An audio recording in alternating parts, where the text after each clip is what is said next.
हमारे सनातन धर्म में 16 संस्कार होते हैं और वे 16 संस्कार गर्भाधान से शुरू हो जाते हैं। जब बच्चा माँ के पेट में होता है उसी समय से संस्कार शुरू हो जाते हैं। गर्भाधान, पुंसवन, चूड़ाकरण, नामकरण, अन्नप्राशन, यज्ञोपवीत, विद्यारंभ, विवाह और ऐसे करते करते अंतिम संस्कार, जो अंतिम संस्कार है वो 16वां है।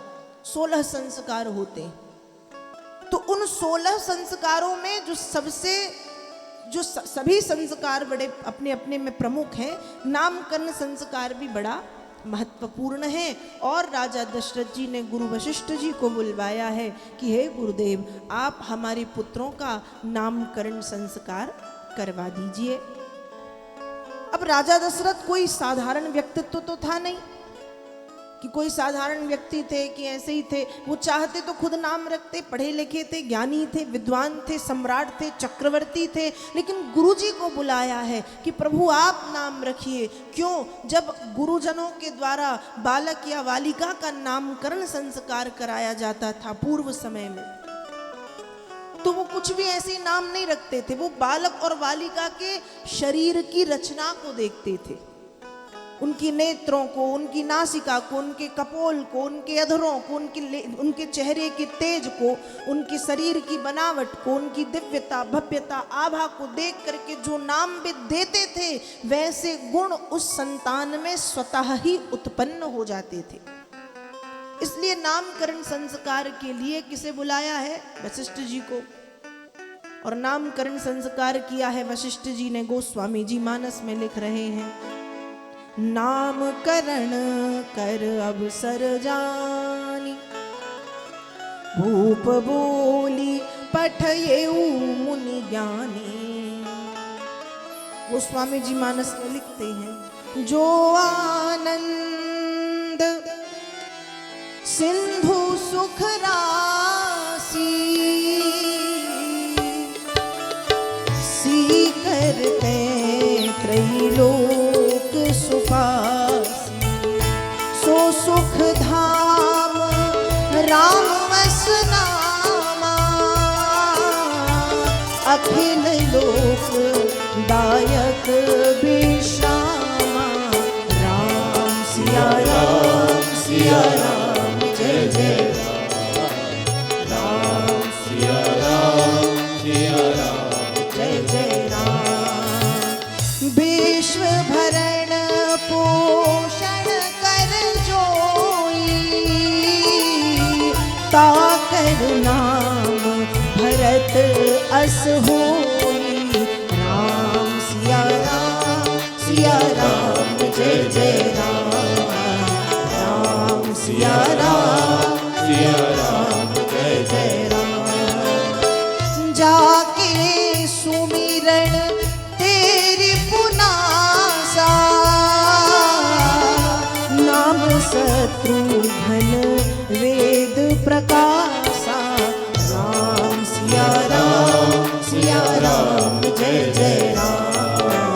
राम सिया राम, सिया राम, जय जय राम।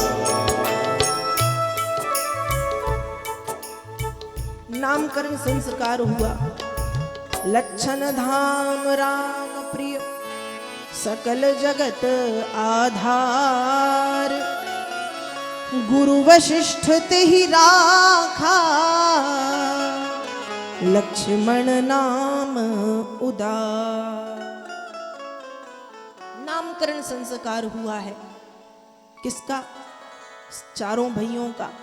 वशिष्ठ जी ने नाम रखा है और दशरथ जी से कहा है कि महाराज, ये जो आपके बड़े पुत्र हैं ये कौन है? कहा ये आनंद के सिंधु हैं। सिंधु समझते हैं? आनंद का समुद्र, आनंद का सागर, आनंद का भंडार, आनंद का खजाना, आनंद को देने वाले, आनंद के जल निधि, आनंद के नीर निधि है। इसलिए ये कहलाएंगे राम। राम कौन है? जो परिवार को बस नहीं, जो संसार को सुख देने का सामर्थ्य रखता हो, उसको कहते हैं राम।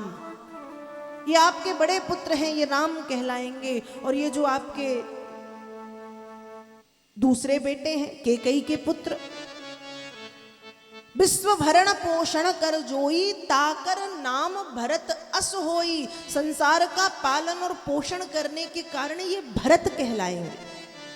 अब देखो गुरु का ज्ञान। राम जी का नाम रखा है राम, भरत जी का नाम रखा है भरत। चाहते तो भरत का नाम रख देते राम, राम का नाम रख देते भरत।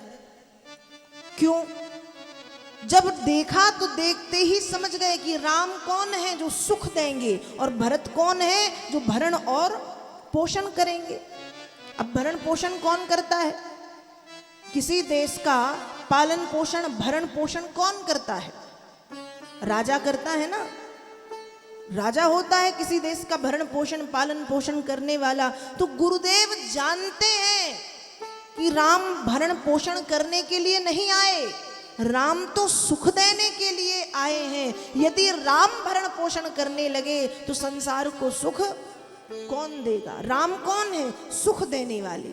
और यदि राम एक राज्य के राजा बन के सीमित हो गए तो केवल अयोध्या को सुख देंगे, और यदि राम अयोध्या से निकल गए तो संसार को सुख देंगे। और भरण पोषण किसको करना है? राज्य का। भरत जी को राजा बनना है, भरत को, ये गुरुजी जानते हैं।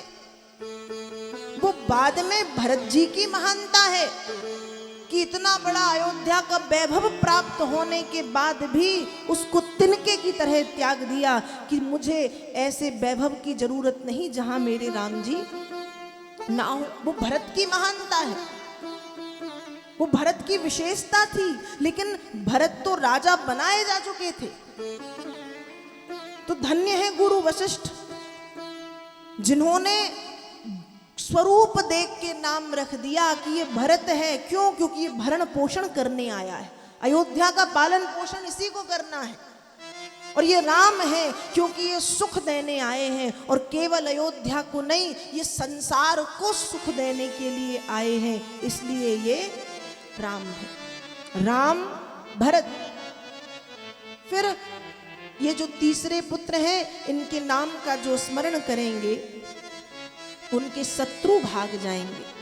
शत्रुओं के ऊपर इनका नाम घन की तरह कार्य करने वाला है, इसलिए ये शत्रुघ्न कहलाएंगे। कौन कहलाएंगे? शत्रुघ्न। और ये जो चौथे पुत्र हैं, लक्षण धाम राम प्रिय सकल जगत आधार। ये लक्षण अर्थात गुणों के धाम है। लक्षण धाम गुणों के धाम है। राम प्रिय, राम जी से ये बहुत प्रेम करते हैं और राम जी इनको बहुत प्रेम करते हैं। सकल जगत आधार, ये संपूर्ण संसार के जगत के आधार हैं। और गुरु वशिष्ठ तेहि राखा, लक्ष्मण नाम उदार।